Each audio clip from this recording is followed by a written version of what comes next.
Happy New Year, everyone. 2026 kicked off with the most jaw dropping fireworks shows around the world.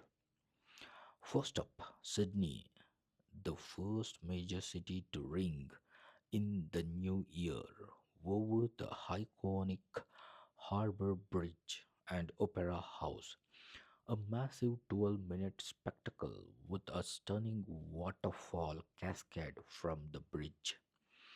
Colorful bursts shaped like native Australian animals, and 40,000 pyrotechnics lighting up the harbor.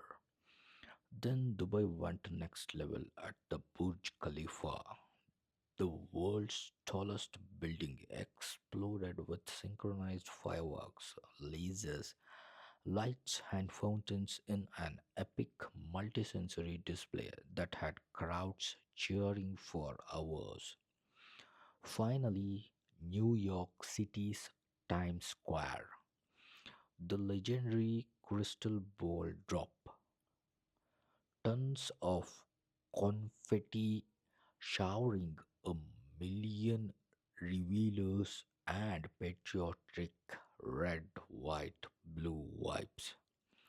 Celebrating America's 250th anniversary. What an incredible way to welcome 2026. Which was your favorite? Drop a comment below.